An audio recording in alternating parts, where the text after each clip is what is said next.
I'm delighted. I'm delighted that everybody is here tonight. Very briefly, what I would like to do is to mention that this is the first of a series of 7 webinars which focus upon bringing together a variety of information pertinent to 21st century economies, building, building community and economic resilience at the grassroots level, and otherwise Rotary taking an active role in helping our economies throughout the entire region thrive and do better and become more competitive and more substantially stable compared to situations in which we might get beaten about a bit, if you will, by the effects of global commodity changes and the like. I'm delighted today, and this is the first of 7 webinars, which will become increasingly specific and detailed, moving up to specific community-based action plans through Rotary clubs starting in January. So yes, we're going to talk about things, but that's to bring in new ideas, bring in a variety of perspectives, build the context, and then we're going to take action. We're not just going to be here to talk about it. So thank you everybody for coming in and becoming involved in participating. I'm going to start off a bit by introducing our panelists. Our first panelist is Rotary District 5010 E-Club member, Professor Don Albrecht from Utah State University at this time. Professor Albrecht is the director of the Western Rural Development Center since 2008, which is a Western University consortium-based community development consortium funded by the U.S. Department of Agriculture, among other things, which brings a huge amount of expertise to this endeavor. Professor Albrecht in 2018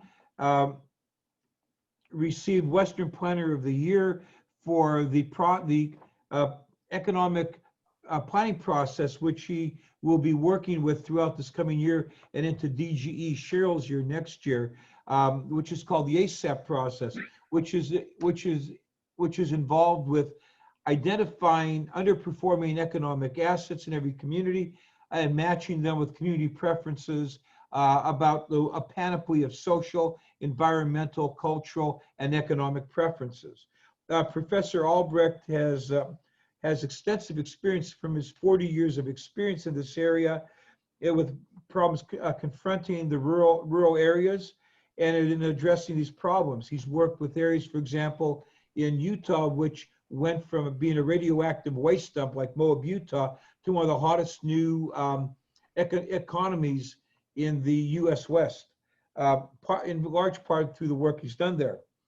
His most recent books I mentioned include Our Energy Future, Socioeconomic Implications and Policy Options, 2014, Rethinking Rural, Global Community and Economic Development in Small Town West, in 2014, Rural Housing and Economic Development, Addressing Climate Change on the Community Level, and just out in the last month, Building a Resilient 21st Century Economy for Rural America, which is the sort of thing we are absolutely looking to do now. I would mention that one more time. His new 2020 book, Building a Resilient 21st Century Economy for Rural America. So I would first welcome Professor Albrecht, who will be with us for quite a time to come, including the next session where we'll be talking about building resilient communities, and then all the way into our action plan. Next, we have Neil Freed, who's an economist with the State of Alaska Department of Labor Research Analysis section. Mr. Freed's primary duty is to produce economic data and analysis on a variety of economic issues facing Alaska. He's the primary author of articles appearing in the monthly magazine Alaska Economic Trends, published by the Alaska Department of Agriculture. The publication is distributed to over 5,000 subscribers His articles cover a wide variety of the state's economic issues. Some of the topics in which he's performed economic analysis and written articles include annual economic forecasts, our cost of living, beer and coffee, construction, income and wage trends, the military, healthcare industry in Alaska, transportation, the oil industry, general issues, labor needs, rural economic needs, economic impact of the Prince William Sound oil spill, the Matsu Valley's economy, and many other articles. I think that covers pretty much everything, Neil.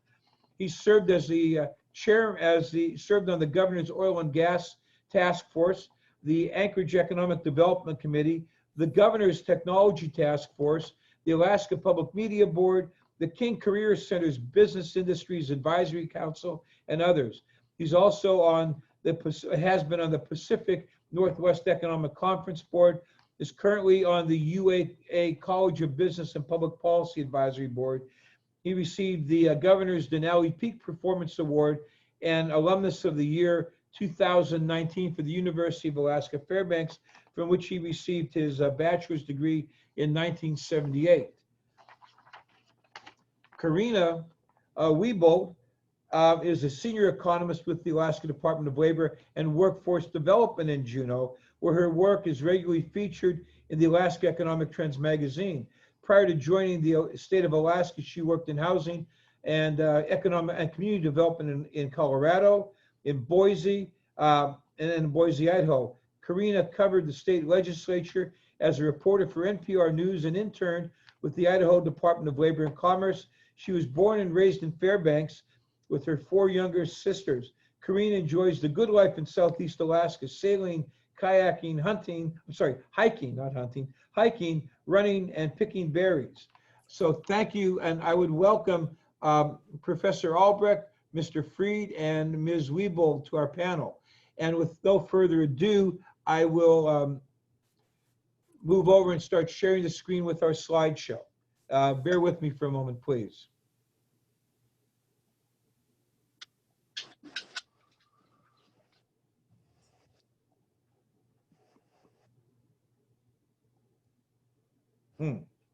Well, let me stop sharing, move it over to the slideshow. It worked. I will tell you, it worked during our presentation.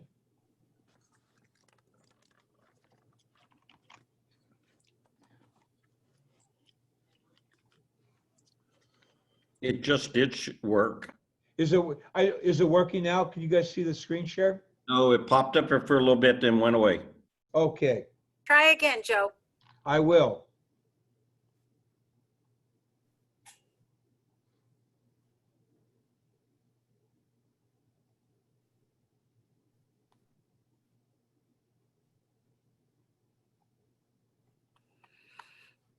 Oh, I know what we need to do. Bear with me. I know it. I have to change your settings, Neil.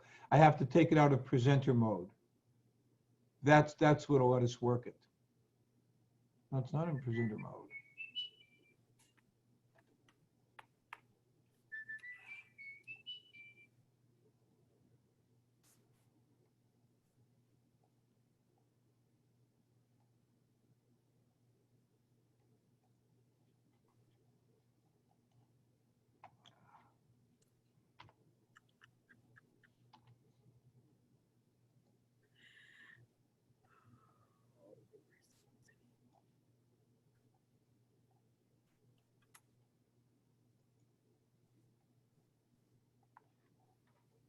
All right, let's see if we can do that now.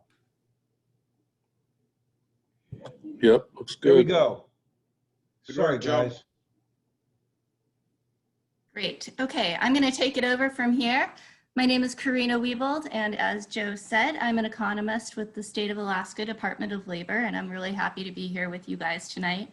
Neil Freed is going to be co-presenting with me. So what we're going to do is I will talk for the first half, and then we're going to kind of swap it over to him, and we're both going to chime in when we feel we want to throughout these slides. And so this evening we're going to talk about Alaska's economy, particularly the labor market, in terms of where we were, where we are, and where we're going. And before we start, I just want to add one little thing to Neil's CV. When I was in college as an economics major in Idaho, my mom would regularly, this was in kind of like almost pre-internet days, cut out articles that Neil had written or was quoted in from the Alaska newspapers and the Alaska economic trends, and she would mail them to me and tell me that this is what a good economist looks like. And so always been one of my fun achievements career-wise is to be working with Neil. So, well, and I need to say this, and it really thrills her mother, that Karina is now my boss. I don't think she believes that, Neil. We keep that in the down low. So let's go ahead and go to the next slide, Joe. This is a quick look at Alaska's historical recessions. And what we can see here is the 1976-77 recession was expected. That was the end of the pipeline, and probably a lot of people here remember when that happened. The 1985 to 1988 recession, which was, you know, a real whopper, and we lost 9% of our jobs, and that counted to about 20,600. This one was pretty epic. It took down banks and it forced high numbers of foreclosures, and that one was related to the sudden downturn in oil prices. The 2008-2009 recession that we see there is really the glancing blow that Alaska received during the US Great Recession. We didn't have a lot of the same conditions to precipitate the same effects in Alaska as the national economy had, particularly speculative building and really exotic loan products. So we kind of escaped most of the ramifications of that recession. The 2015 to 2018 recession was one of our most shallow recessions. We lost 11,400 jobs over the duration of 3 years. It was our longest recession, but it wasn't our deepest. And that one, again, was precipitated by low oil prices and then cascaded throughout the economy. And when we look over here at this January to July, we have lost already 22,400 jobs over the first half of this year. That's 7% of our overall jobs. And this one has only just begun. So we're not really sure what it's going to look like in its entirety when we're done. Neil, do you have anything you'd like to add? No. Next slide, please. This is a quick look at the oil industry employment. It was beginning to turn positive, and I'm going to see, okay, it looks like I can kind of affect here. What you see here is we had some increasing employment. This was in about 2013-14. We get into 2015, 16, and 17, and we have this decreasing employment. And it was just starting to recover when we ended up getting into the shock that was related to COVID. And as we all know, there was a collapse in global oil demand around that same time. Are you guys able to see behind our faces? I'm kind of curious about the parts of the slides that are, to me, masked by our images on the side. I can Put your pictures to the right. You have choices at the top of where to put the grids. Oh, look at that. Looks good to me. So far, so good. Okay, great. I'm glad to hear that. Okay, good. So I couldn't see the end of that slide, but I'm glad that you guys can. So as you see, these first several months of the COVID, we've got a considerable decrease in oil employment. Neil, do you want to add anything to that? Yeah, the only thing I'd like to add to that is just sort of a curiosity more than anything.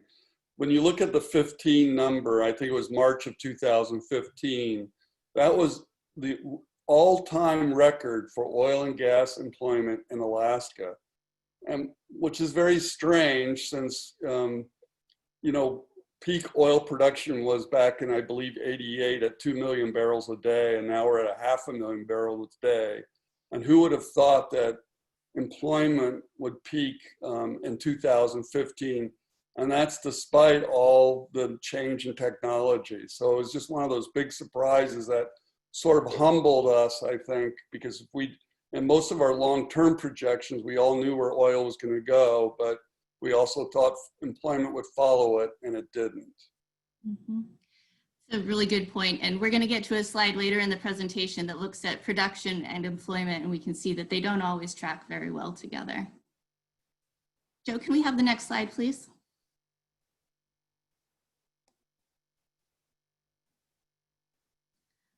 All right, here we're looking at military numbers. This is uniform military numbers, and as we know, they have, let's go back one slide. Perfect, thank you. So the military is another major driver in our economy, and that's because it represents what we would call new money. These are new money in the state, and military personnel are also really good consumers. So you can see from this graph that especially over the last 4 or 5 years, military employment numbers have been very stable in the state. And what we don't see here, because these numbers only go through 2019, is in 2020, Eielson started welcoming the personnel that's accompanying the F-35 squadron. So we're going to see increased military numbers in 2020 and 2021. Neil, would you like to add anything to the military numbers? The only thing I like to add in the military when I talk about it is, in a sense, Alaska is exporting defense to the United States, and the United States is paying us to do that. That's a good way to think about it. Hmm. Absolutely. Next slide, please. All right. Mining employment, non-oil, has been stable for quite a while as well. And there are some new mine opportunities or potentials on the medium-term horizon. Those include Pebble in the Southwest, which continues to progress through regulatory requirements, as well as explorations in Haines and near the existing Red Dog mine, and some in the interior. So mining, hard rock mining, has remained very stable. Anything to add there, Neil? No. Next slide, please. Okay, I did just see a question about military wages, and I'll go ahead and weigh in on that. Military wages are low, but it's kind of it's an interesting thing to grapple with because they have so many of their cost of living aspects of life that are covered by the military. And so most of the wages, the actual wages that they receive, are kind of discretionary spending money. So that does make them fairly good consumers. I'd also like to point out on that one, military wages are not that low anymore. Ever since they've, it's a volunteer army, their wages have increased actually pretty dramatically in the last 15 or 20 years. So it's not that sort of lower wage workforce, pre-19, mid-80s. Those wages are pretty darn good. And as Karina said, because so many other things are taken care of, like housing and healthcare and other things, they have a lot of discretionary income. Mm-hmm. And another thing that's interesting about that is I believe that Alaska is considered to be an overseas tour for them. So they get extra pay for that. And we did have a group of folks just come back from Iraq, from the Fort Wainwright installation. And so when they're overseas like that, they come back with a fair amount of hazard pay. And so there's just a lot of things that are kind of at play as far as like the way that the military and their wages affect our economy. So this is a really fun chart to look at because this is the number of cruise ship passengers in Alaska. So let's go back one slide. Perfect. So we start here with 2011, and there's nearly 900,000 cruise ship visitors that year. It goes up considerably every year. There's little plateaus in there, but we had a real big jump, particularly from 18 into 19, and we were looking forward to a really big jump again, or at least a considerable jump in 2020. Every indicator was that this was going to be another bumper cruise year. It was going to be really good. And with this increase of cruise traffic, we have seen an increase in kind of like regional reliance on cruise visitors. So we have a lot of small communities, particularly in Southeast Alaska, that have a lot of seasonal reliance and seasonal jobs that are related to the visitor industry. And when we have just straight up no visitors, no cruise ship visitors in Southeast, we particularly feel it hard. I wanted to mention that the communities and cruise operators have both invested a lot in some of the local communities here in Southeast. Icy Point dock was adding a mega ship dock. I'm not sure where they are with that, but they were definitely full in on making that happen. And Norwegian Cruise just bought the waterfront property in Juneau that was up for bid They paid $20 million for this real small lot, and that was $7 million more than the next highest bid. And the next highest bid was also a cruise company. So there's a lot of investment going on here, and it'll be interesting to see how a reduced number of cruise visitors in the coming years might affect some of those investments. Neil, do you want to add anything to that? No. I would like to say, though, that even though Southeast is feeling this particularly acutely, cruise visitors go to other places in Alaska too. I know that Kodiak had some pretty good representation. A lot of cruise visitors will end up going to the interior, taking the train or taking buses into Denali. So it's not just Southeast that's affected. It's just that because of our relatively small size and large reliance on it, we feel it fairly acutely. All right, let's take a look at the next slide. All right, this is kind of just background almost to help understand what's been going on in Alaska's economy a little bit more over the last couple of years. And so what we want to kind of emphasize here is that Alaska, particularly looking at this chart that has the people, the red and the blue, the people that move in and out, is Alaska has really big, I'm going to call them tides of incoming and outgoing residents. And so every year, 40 to 50,000 people come and go. For most of the last decade, though, more people have left than have been coming. So that gap has been widening. And then we see that for the last 3 years, natural increase, which is the number of births minus the number of deaths, hasn't been enough to compensate for that negative net migration. And so we've lost population. It hasn't been a huge amount of population that we've lost. You know, it looks like we went from 739 to 731. So it's about 8,000. Okay, I see you have a question from the group, and it's, do we know why they're leaving?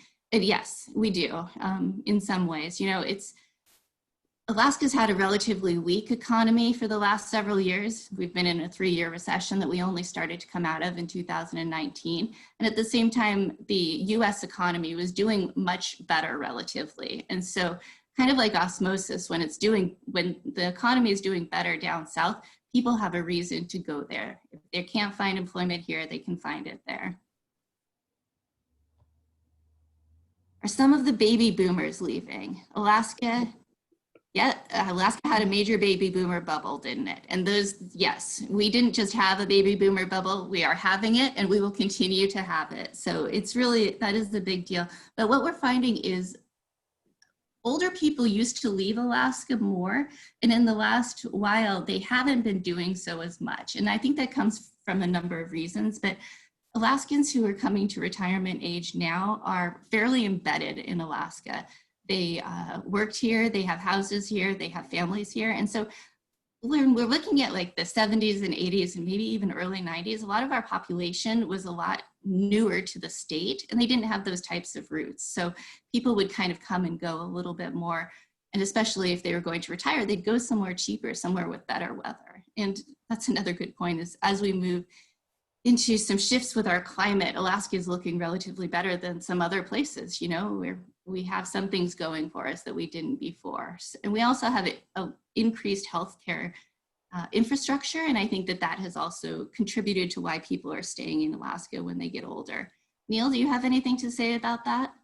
Yeah, the only thing I like to point out, and you've already mentioned it to some degree, is that when we lose population, what people think generally is that more people are leaving. It's this belief of exodus, but what's actually more powerful here is not that they're leaving any more than they were.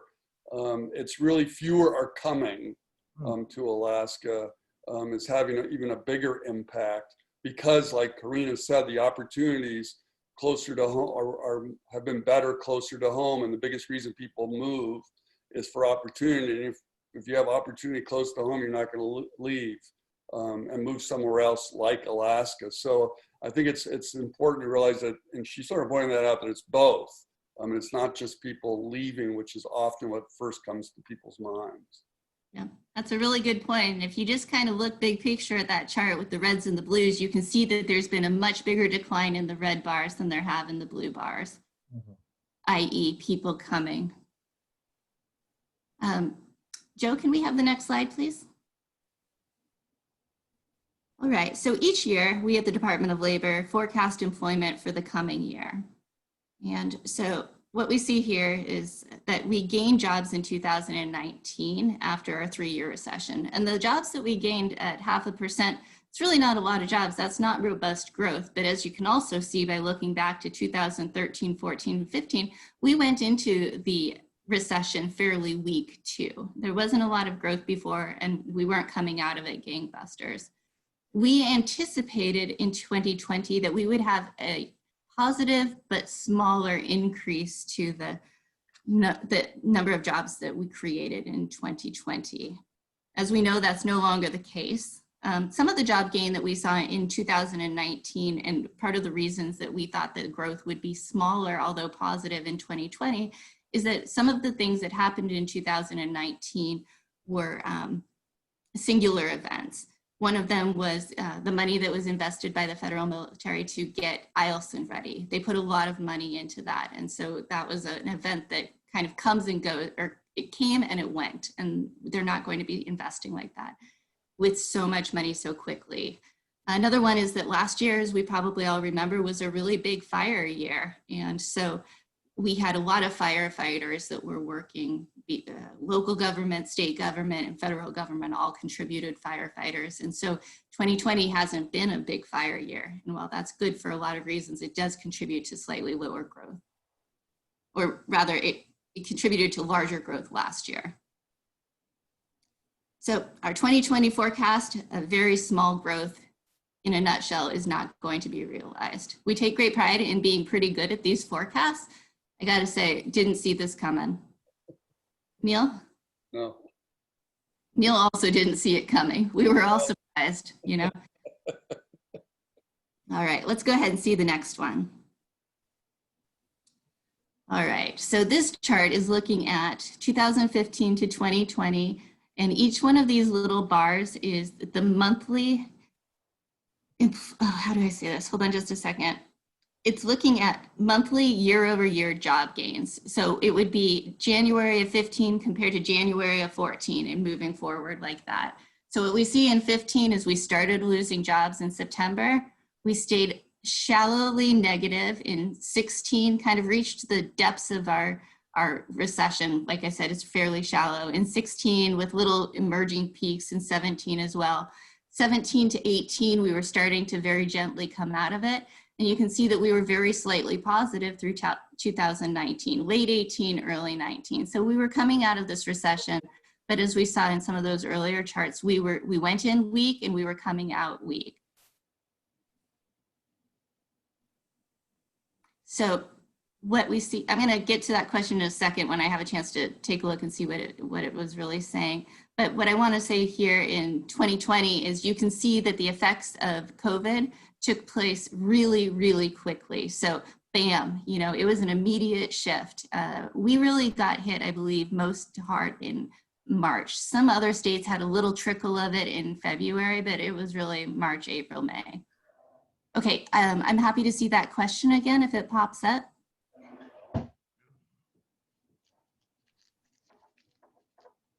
The question was, another major issue with tourism industry this year is the disruption in traffic through Canada. We have almost no out-of-state RV visitors in Fairbanks this year. That was from Mike Pollan. And Yep. Certainly I know here in the Mat-Su as well, you're just not seeing the travelers. Do we know, have we heard anything about Canada opening up a little bit more? The most recent thing that I heard, and this was about a week and a half, 2 weeks ago, was that they had extended the closure and that they've become more strict about what they consider to be essential travel. And just to share a personal anecdote, I was planning on taking the ferry, which is already slightly risky these days because we've lost some ferry sailings to COVID as well. But I was going to take the ferry to Haines and then drive through Canada to Fairbanks for my wedding last weekend. And just as I was about to push go on buying my tickets, I read a couple of news articles about people who had thought that they had essential reasons to travel through Canada to get to or from Alaska, and they weren't able to do so. So looking at folks who were either returning, well, both of the ones that I read about were people who were returning home, and they thought that that was a legitimate thing. And Canada said, you have other ways to get home, don't come through. So our friends in Canada are taking this real seriously. And so I don't know when that's going to loosen up, but I would say it's not on the immediate horizon. Let's see. Okay, I think that's all I want to say about this slide. Neil, do you have anything you want to say there? No. No. We'll take a look at the next slide then.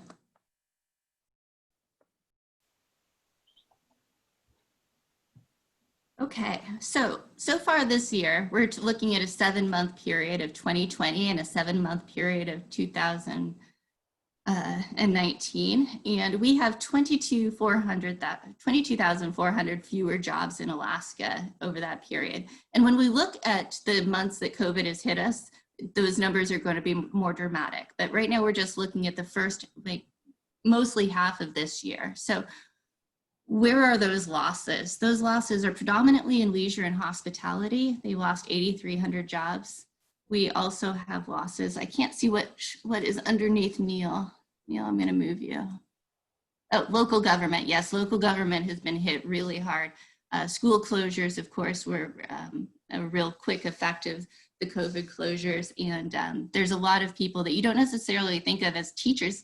Teachers are mostly still employed, but you have janitors, you have bus drivers, you have administrative folks. There's not really things for those people to do working remotely. So a lot of them have become unemployed. Retail has lost 1,800 jobs. Transportation was down 1,500. Healthcare down 1,400. Manufacturing down 1,100. Kind of going all the way down. State government is down 900. And so one of the things to think about here is that it's so counterintuitive to think that healthcare would be down in the time of a pandemic. But of course, what happened there is hospital employment stayed fairly steady, but what we call ambulatory healthcare, which is your dentists and your chiropractors and your doctors that aren't in a hospital setting, those services were greatly reduced and sometimes closed for a period of time. So that's where a lot of those losses come from. Karina, I think you have a question from Ron Inouye. I don't see any questions. Okay. So, and leisure and hospitality, just to hit on that one real quick, leisure and hospitality includes not just eating and drinking establishments, so bars and restaurants, but also accommodations. Those are your hotels, and what we call arts and entertainment. And I believe that gyms also fall under that category, and gyms were closed for a period of time. Movie theaters are in that category. So essentially a lot of things where people congregate or are affected by tourism fall under leisure and hospitality, which is why it's been hit particularly hard. Neil, do you have anything that you'd like to add to this? No. Okay, why is transportation down? Excellent, I would love to talk about that. Transportation is down. Neil's gonna hit on it a little bit more about looking at like the heavy cargo kind of transportation in Anchorage, but essentially what's happened is travelers, individual people traveling has been greatly reduced. We're seeing numbers that are sort of like 50% of what would have been last year's numbers of travelers. The other thing that is included in transportation is scenic and sightseeing transportation, and that's where you have your float planes, you have your helicopter tours, you have your whale watching boats, and those have all been greatly reduced. So it's kind of a double whammy because the jobs, as we move into summer, there would have been a greater and greater number of those jobs. And so they simply aren't existing this year. It's not even that some of those people have been laid off. It's that the jobs haven't been created. That's the difference between this year and last year. Neil, what would you say? No, that sounds pretty comprehensive. All right. Manufacturing is an interesting one too. Most of manufacturing in Alaska is seafood processing. That's kind of our dominant manufacturing industry, but it's not all we do. So that's also where you would find all of your distilleries and microbreweries, and they have taken a hit.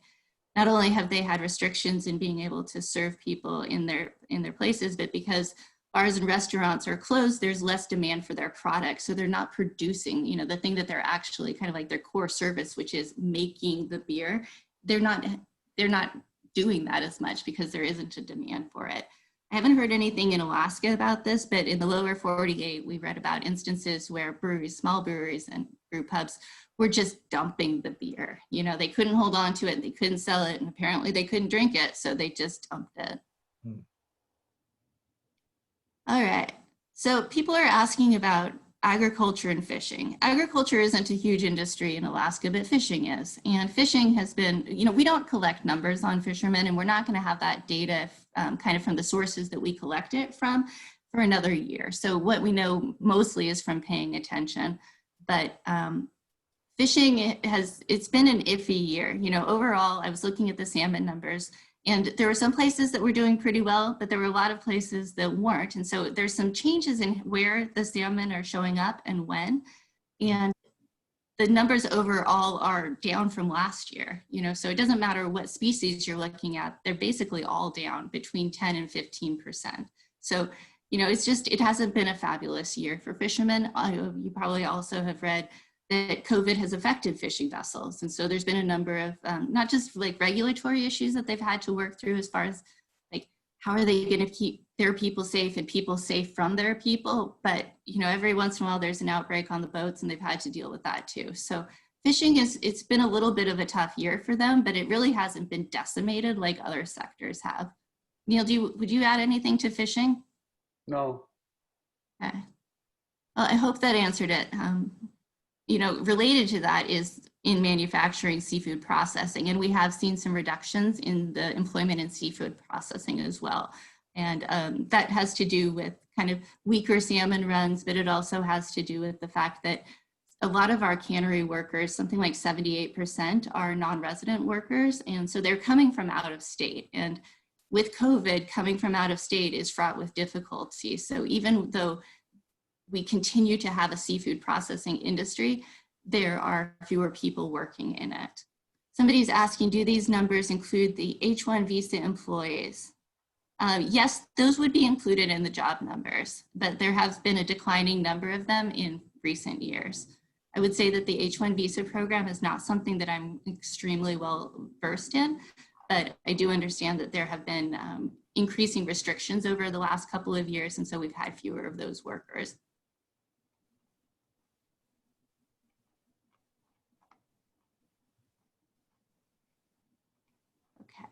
All right, I think that's it for this slide, unless Neil would like to say anything. No. Okay, great. This is a fun one. This is looking at July job losses.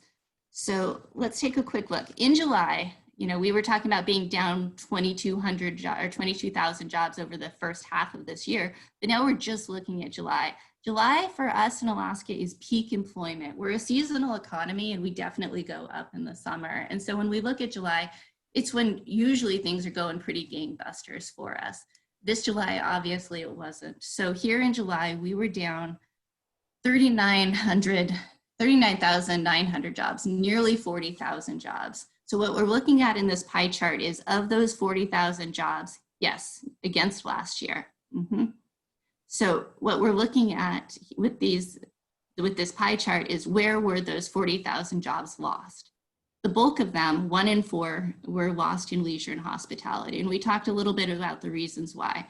But many fewer visitors and a lot of restrictions on eating and drinking for locals as well. There's a decreased demand to do that because consumers just don't have the appetite for risk sometimes, and they just don't want to go do it, even if they're allowed to. We're probably all more cautious about going out to some of these. So leisure and hospitality hit the hardest. Government, that's a combined government number, has also been hit. So we have 1 in 4 jobs are lost in leisure and hospitality. 1 in 10 are going to be from government. Losses are steepest in local government right now, and then state government. Federal has been a little negative and a little positive. Right now it's positive, and we're fairly sure that that positive number comes from census workers, and it's very small. I think they're up like 100, so it's really not much of a number. Construction, manufacturing, and transportation, and warehousing and utilities, and private education and health are all kind of about 10% too. So those are kind of the main indicator, or the leading industries losing employment. So leisure and hospitality, definitely the bulk of it, but everything else is fairly widespread. And one of the things that's really interesting about job losses from COVID is that it hasn't, no sector, no industry has been left unscathed. With the possible exception of federal government, everything that we track has gotten hammered. Neil, would you like to say anything? The only thing I'd say is someone asked what PBS was, and that's professional and business services. Ed wished it was public broadcasting system, but it is professional business services, which is mostly engineering, surveying, environmental stuff, and a host of other things. Yeah. Neil, that was a net 1,000 loss of jobs. I don't wish that was PBS. It had to be something Well, you else. wish PBS was that large, Ed, that's all. Yeah. Oh, okay, I got you. Nice. I've got a question. Yeah. What happens to the university sector? Where are they lumped? Are they under local government? The university is part of state government, so they are part of government combined. And what we found is that both the university and the state government non-university has been on a multiple year decline. They've been losing employment for, I'm gonna hazard a guess, 6 or 7 years now. So the losses have accelerated recently for obvious reasons, but they've been long-term losses too. You know, we've been on a slow slide with that. Thank you. But schools, public schools, K through 12 is another one that people might wonder about. And that's where you would see them show up in local government, which is also part of government combined. So that little chart there, the little pie piece that's private ed and health, private ed is a tiny, tiny piece of that. That's private schools basically. And then healthcare is the bulk of that employment. And private education definitely got hammered too, but I would say most of the losses were still in healthcare. And I wonder about the childcare industry. Childcare is an interesting one. That is part of other services. And so it's this little blue one to the side that is a -4. Thank you. Other things that are in other services are funeral homes and hairdressers and mechanics, to give you kind of an idea of how versatile that category is. All right, let's go ahead and move on to the next slide.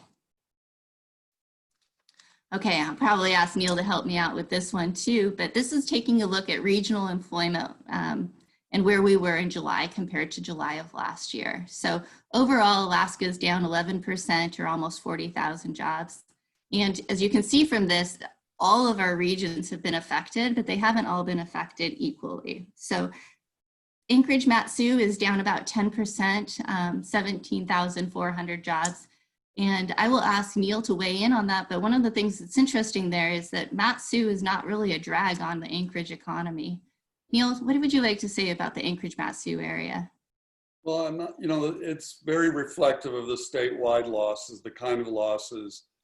We don't have second quarter 2020 numbers yet, so I don't know where the valley went, but during all the previous years when Anchorage was losing ground, the valley has continued to grow. So it's been, you know, had a different trajectory. In fact, the Mat-Su Valley has been the only place that has seen population grow for the last decade as a result of in-migration. Other places have grown, but it's been the only place that's continued to grow as immigration. It's gonna be really interesting to see what happens in 2020. Absolutely.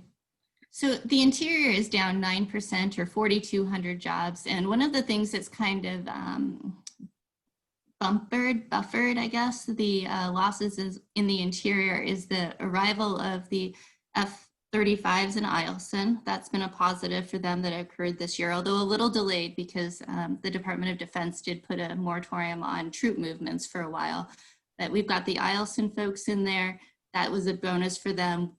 In May, I believe the troops came back from Iraq, so that was another bonus to them. And Fairbanks retail particularly has been kind of positively affected by two things. One, they're on the road system, so it's a shopping hub for other communities. And so they continue to serve communities outside of just the Fairbanks area. So the interior's got something going on there. And they also, like their mix of stores isn't highly specialized. And some of the stores that were most likely to stay open were stores that were like essential service type stores. So basically like grocery stores. And most of the stores in Fairbanks, honestly, they have a component of that, the large ones, the ones that are really driving employment. And we also saw increases in employment during the pandemic in like improvement stores and some of the big, what would you call them? Like warehouse types of stores. And Fairbanks has a pretty good representation of those. So those things kind of buffered some of the losses in the interior. When we look at Southeast, it's obviously been hit proportionately the hardest, and we kind of talked about why, but it's a reliance on tourism during this period. It's the fact that we also have seafood processing. It's the fact that we have state and local government is a pretty strong presence here. So really, it was kind of like everything that everybody else had affect them, plus it hit us a little harder, plus tourism. So that's kind of what's looking like there. Northern is a similar story in that they got hit by some of the same things that everybody else did, but their oil and gas employment suffered a little bit more. Southwest, Neil, do you want to talk a little bit about Southwest and Gulf Coast? Well, Southwest that's mostly the big numbers there are in the fishing sector and you know, other things like the retail that it does exist there probably didn't close. There are very few leisure and hospitality, so it was less impacted. It's more of what you call rural Alaska. Gulf Coast is sort of a mixture. That's really the Kodiak area, Valdez, Cordova, and the Kenai Peninsula. It got hit, you know, its fishing was not very good this year in most of those places. And the other thing that they've taken a fairly big hit, particularly in the Kenai Peninsula, of course, is a much weaker visitors year. So their losses were higher than most other areas. All right, let's move on to the next slide. And we have a couple of hands up, Ronald and Tom. So okay. I'll let you go ahead. Sure.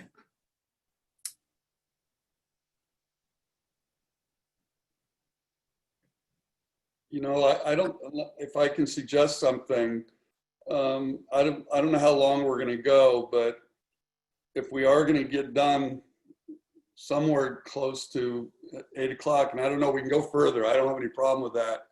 We might want to hold some of the questions off till the end because we still have quite a few slides. I hate to do that, but. And some of these questions are going to get answered as we move. I saw somebody was asking about marijuana sales and is that a bright spot? We're going to hit that. So why don't we try to pick it up and we'll start blowing through these. I want to hand it over to Neil, and so I will stop being quite so wordy. What we want to see with this slide here, this is looking at job growth over the last 5 years for all 50 states. And so what you can see here is Alaska is the blue line. You can see our recession, our job growth was very weak, but once we hit the pandemic, everybody's been in the same boat. We all suffered the same shock. Maybe the recovery here has been to a slightly different degree, all essentially in the same boat. So we can move to the next slide. All right, this is a fun slide to look at too. This is not seasonally adjusted unemployment. And what you can see here is that in March, we were at a historic low for our unemployment rate. And we hit a historic high in April. So it was a real quick response to the pandemic. And our unemployment rate, not seasonally adjusted, has been declining over the last couple months. And so we would expect to see that trend continue. Next slide. All right, this is just a real quick look at unemployment claims. And what I wanted to emphasize here is that our initial claims started to spike here in week 11. That's as soon as COVID kind of hit Alaska. It escalated until we hit week 13, which was March 14th. And then we hit about almost 15,000 claims. And Neil put a note on here that last year it was about 900. So what we saw in mid-March was a 16 times increase over the number of claims that we had the prior year. So our initial claims remain very elevated, but we definitely got kind of the first hit of that tsunami early. And let's take a look at that next slide. So this slide is a little different in that it's looking at continuing claims. So the first one was like the week that each person individually claimed for the first time, and this is ongoing benefits. And so what you can see here is even now, as the number of people who are receiving unemployment benefits, regardless of what source those benefits are coming from, because some of them are the federal PUA, which is the supplemental unemployment insurance to cover people who wouldn't normally be covered by unemployment insurance. But what we can see is even now in August, as we've started to decline the number of people who are receiving benefits, we're at nearly 50,000 Alaskans who are unemployed and receiving benefits. We're going to, this is Joe, we're going to hold off any more questions till the end because we're really starting to run up against our time limit here. So please hold your questions till the end. And if they're still not answered by the time we've completed the presentation of the slides, we'll stay on as long as need be. All right, I'm going to turn it over to Neil. I have a feeling he's going to be a little faster than me. My battery almost ran out. My computer was unplugged. That would have been great. Let's go to the next slide, and I will move pretty quickly. These are sort of some fun numbers that have just been generated because of COVID by Harvard University and some other organizations that have never existed before. And they do it for all 50 states and for the country as a whole to see sort of what the impact largely on consumption has been. And they actually produce it for Alaska. And I think largely it's driven by credit card purchases. I don't know how good this data is, but it is interesting. And the number I wanted to look at the most was just total spending. As you can see, total spending is down still about 15% in the Alaskan economy. And this is theoretically seasonally adjusted going back to January of this year. It was worse. It's gotten a little bit better, but it's still relatively low. The other sort of fun one on this one is the grocery spending. You can see that big spike there in March when everyone was rushing to the grocery stores, and grocery spending was up by over 80% compared to average. Now it's still a little higher, but not much. Let's go to the next slide. This one is just, this is the depressing one, which I like a lot. No, that's not true. But you know, I just wanted to point out a few. You can see restaurants is still sort of a kind of a disaster, down by about 39%. Transportation is down by almost 58%. My guess is this is because people are purchasing far fewer airline tickets. And then you can see entertainment is just being virtually, I mean, it's just really getting hammered still today. Although some of these numbers have improved a little bit since the bottom in April or March. Let's go to the next slide. This one's real estate. This is one of the kind of the good news stories, and or at least not bad stories, but basically when we look at real estate activity, and ever since the 80s and what happened to us in the 80s, Alaskans always freak out when things start going south with the economy, and we're always worried about real estate prices, although that hasn't been significant in recent recessions. And you can see real estate seems to be holding well. Of course, near record or record low interest rates are sort of helping that. Let's go to the next slide. This is vacancy rates, which we generate for Alaska Housing Finance Corporation. This is not a COVID thing. You know, Karina was talking about losing population. This last survey was done in early March, but vacancy has been increasing in Alaska in recent years because of what's happened to population, and we haven't added a lot of new inventory.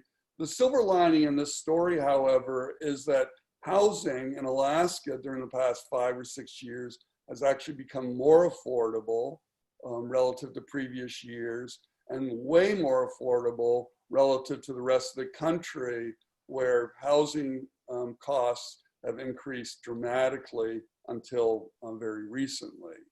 Let's go to the next slide. This one's just sort of a fun one. You know, this is foreclosures. There's really no story there. You know, that's the 80s back then. We all have stories about that. Those of us were alive then. And then you can see Foreclosures, you know, there was a big concern, and we don't know yet what's going to ultimately happen.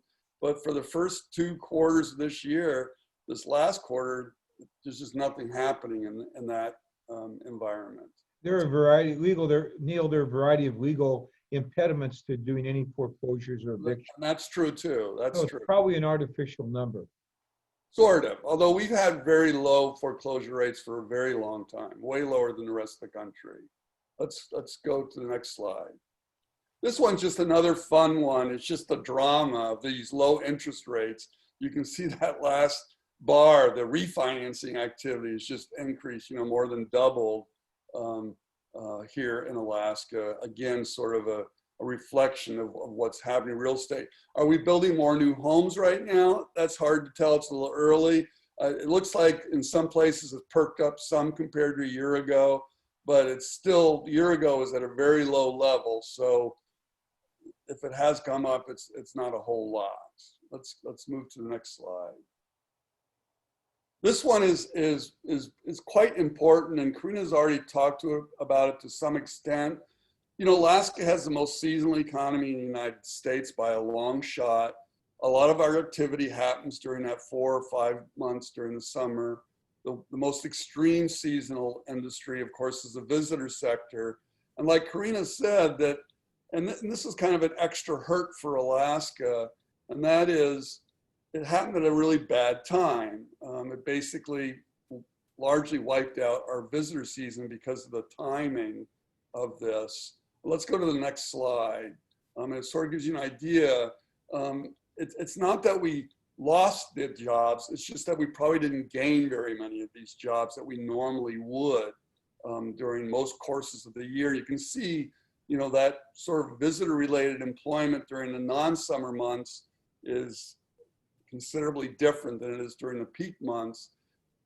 And what's important here is a lot of these businesses make most of their revenues during that period of time, and helps them, many of them remain open all year long, but these big months for revenues help them get through the rest of the year. And so it'll be interesting as we move into the winter, you know, how some, and into early 2021, before the next year's visitor season begins, you know, how these businesses are going to do. Karina, did you want to add anything to that? Nope, you definitely nailed it. Okay, let's move to the next slide. This is just oil prices. We've all seen this.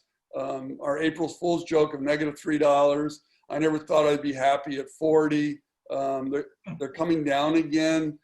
This is, you know, hurting us in a, I mean, it's helped us. It's not as bad as it was. It's not high enough to cause new activity or additional activity to take place. That we're probably looking at mid-50s to low 60s.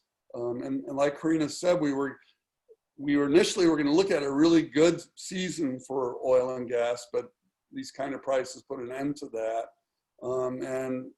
This is also wreaking havoc on our budget, which we'll talk a little bit about in a few slides. Let's move to the next slide. Let's skip this slide right now. This is just sort of the whole idea of employment and production. They don't always, I mean, it's funny how the correlation is not there. Let's move back. Let's go ahead now. Let's move to the next slide. And this is, you know, another scary kind of slide that's going to continue to haunt us. And this is petroleum revenues are very, very low a point right now. And, you know, I think when we talk about the state budget, and what this really means is, you know, the state budget, we've been struggling with it for a number of years already, and it's been declining for at least 5 to 7 years, and probably is likely to continue to happen.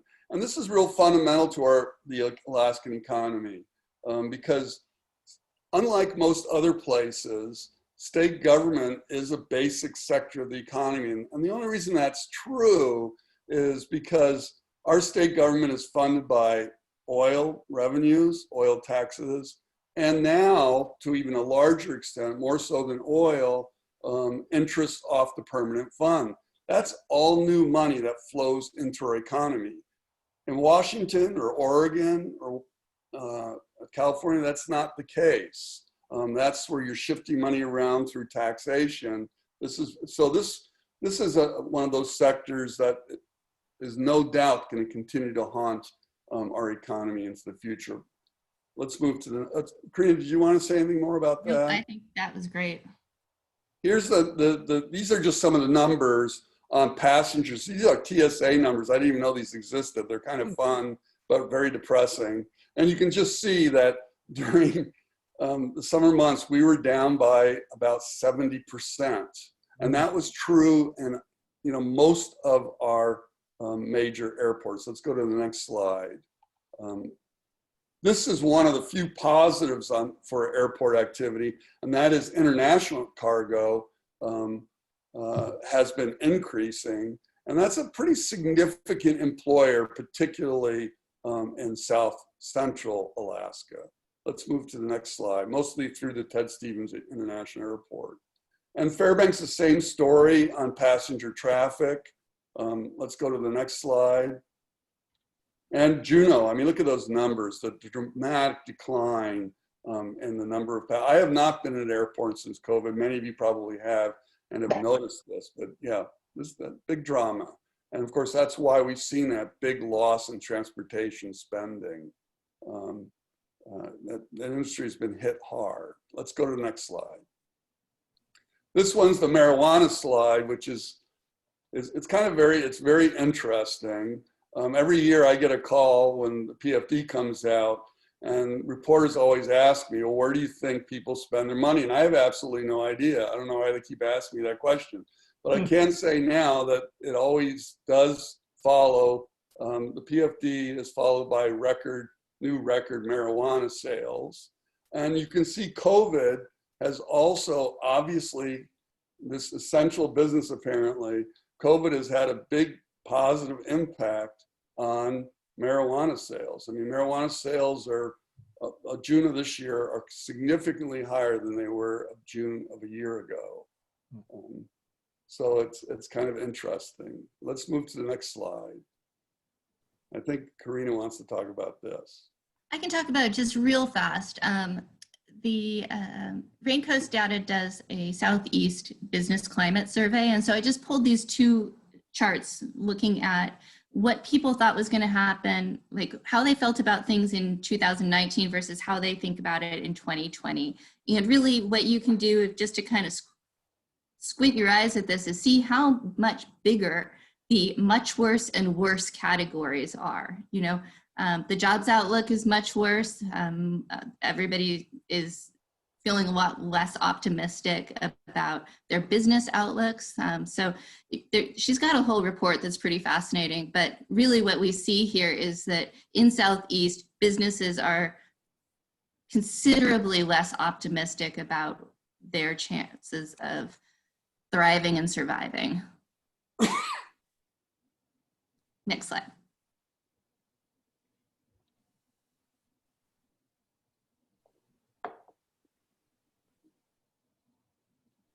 This is just one slide. We have not produced any forecast yet. In the environment that exists today, I think it's almost impossible to produce a forecast because there's so much uncertainty. I mean, forecasts are always difficult. Even Hussein Gutabi from the University of Alaska has said that, but nevertheless, he was paid to produce forecasts, and we're all glad he was brave enough to do that. And what he's basically saying, with all kinds of caveats, more than your usual forecaster or forecast, and I understand completely why, is that he does believe employment will start turning positive again in 2021, but will not probably return to what would be the previous high, which is 2015 or previous, well, I should say 2019, until 2024 to 2025 is his guess at this point. And the recovery is completely, as he says on the bottom, hinges on the virus containment. And just aside to that, I just wanted to say that prior to when 2019 rolled around, our economy had already slipped back to where it was in 2015. And then when we look at the July numbers of this year, they have slipped back to the year 2000. Now, I'm not saying our economy is the same size as it was in 2000, but we have a lot of ground to gain to move back to where our previous high was, which was in 2015. Hmm. You have any comments? Nope. Got it. All right, let's go to the next slide.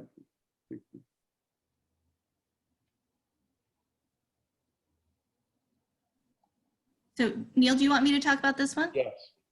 Okay. So really, this is just a quick summary for y'all. What we wanted to talk about is what to expect for next year. And basically, be braced for the effects of the pandemic to last for several years. As Neil just said from Musin's forecast, we don't think that we're going to come out of this quickly. And the thing to keep in mind is that some industries were on the decline before the pandemic. So some industries are maybe potentially going to fundamentally change, because of the pandemic, things that were already maybe on the way out or transitioning.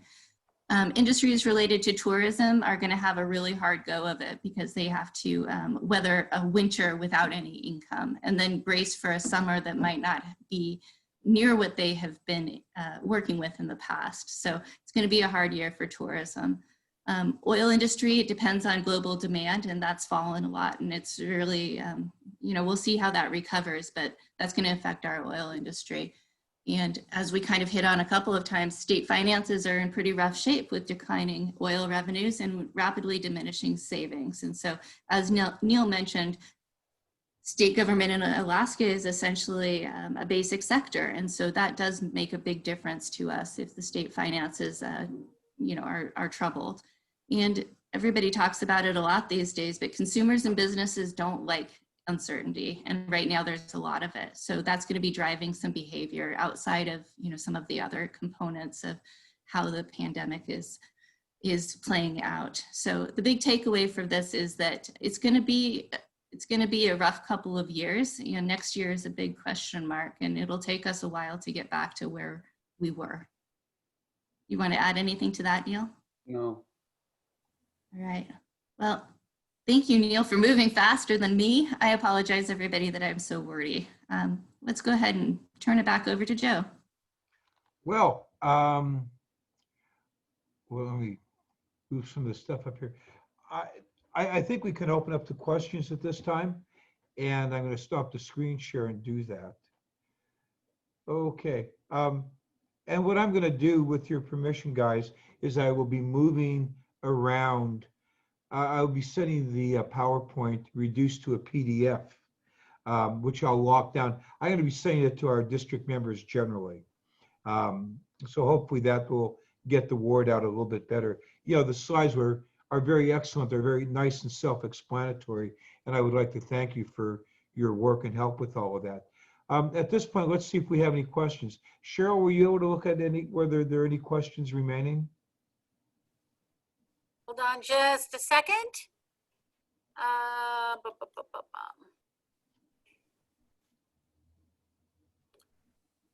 One person wants to know, will this presentation be on the district webpage? They like the slides a lot. So if Neil and Katrina are able to share the slides. I have them. They're already turned into a PDF that I'm going to send off to district members generally tonight. So that'll happen before 9 o'clock tonight. All right. We are recording, and I expect it'll go on the webpage. Yes, this is being recorded, everybody. Here's another question. Is there any forecasting being done on office space, and it's declining as people work from home? I know the state is looking at teleworking models. Neil, you're laughing. Could you address that? I'm just laughing because I can't address it. I mean, I think it is a monster concern.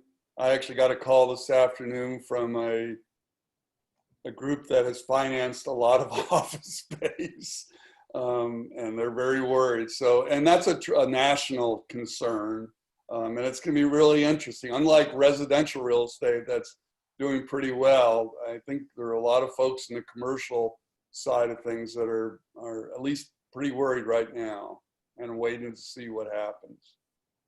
And I Karina, do think you- that's an example of something that could have a relatively short-term effect as well as a long-term effect, because short-term, there'll be businesses who cannot or choose not to remain in their places. But longer term, there's going to be the possibility, as people have learned to work from home and have expanded their capacity to do so, to decide whether or not commercial space is necessary for all business types. So that could be kind of a long-term level shift, possibly. I think one other interesting thing is with remote work, the possibility of remote work, could Alaska benefit from that? And I think that's a very interesting question. And oddly enough, we're going to start addressing those questions in our next forum on September 24 at 7 p.m. You heard it here with Professor Don Albrecht. We'll be discussing that and data about that sort of thing in detail. So tune back in. Same time, same channel, 2 weeks from tonight. Does that mean that both Karina and I have to become Rotarians to be able to listen to that?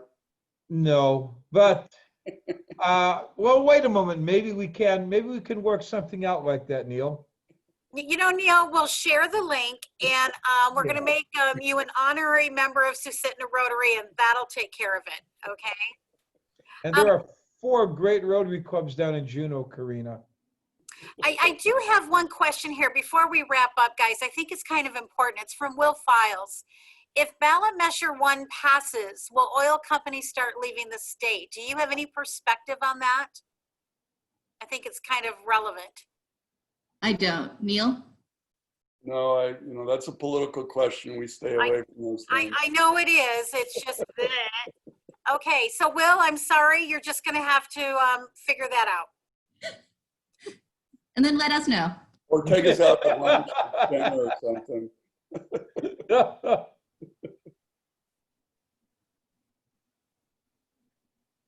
All right, I do see somebody asking about evictions and whether or not a no eviction moratorium might precipitate an increase in foreclosures. And, that's a really good question. I think that logically we would say it really could. If we've had some increase in UI benefits that have gone away, the feds were supplementing that. And so people who were unemployed, who were able to make rent, et cetera, because they had that additional money coming in, without that money, they might not be able to make rent. And so that could be an issue.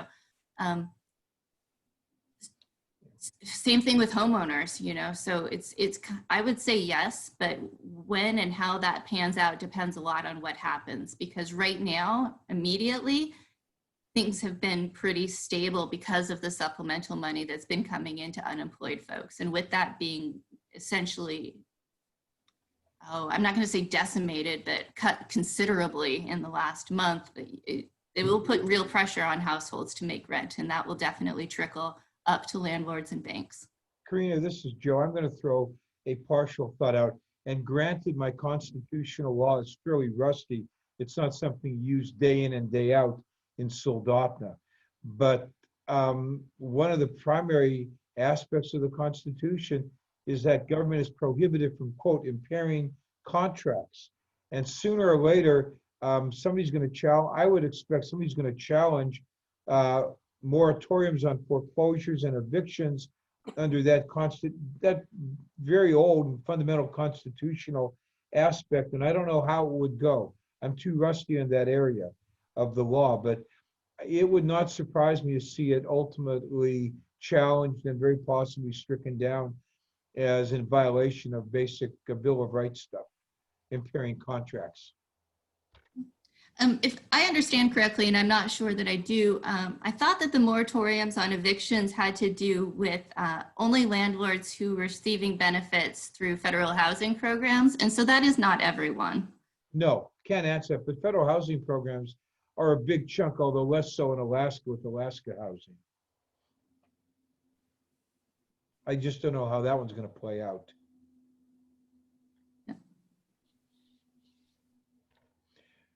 Are we done? At this point, it's about 8:19, and I would like to thank everybody for being here. I'd particularly like to thank, our district governor-elect Cheryl Mativa for helping out to make this thing run smoothly. I'd like to very much thank our administrative officer, Janine Becca, for her help in making all this work. And we're going to learn how to do this really smoothly. Thank you.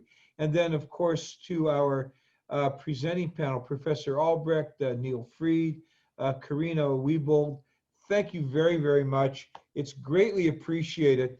And I'm hopeful that we'll see more of you and see you tune in the next couple of weeks as well. So thanks, everyone, and good night. But Corrine, one last question. Did you get married? I did, yeah. Hey, Esther, Alaska. Holy. It was wonderful. Aha. But I did have. Thank you. Thank you very much for doing this. Really appreciate it. Thanks, Yeah, everyone, for it being brings so us engaged. together as a state. Thank you. Well, we'll be working on this all through the year and into DGE Cheryl's time next year.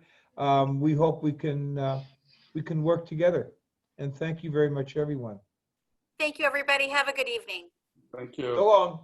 Neil, if you can hang on for a second, I have a question for you, but it's not something everybody needs to pay attention to. Well, I gotta have to stay on because if I get out, the meeting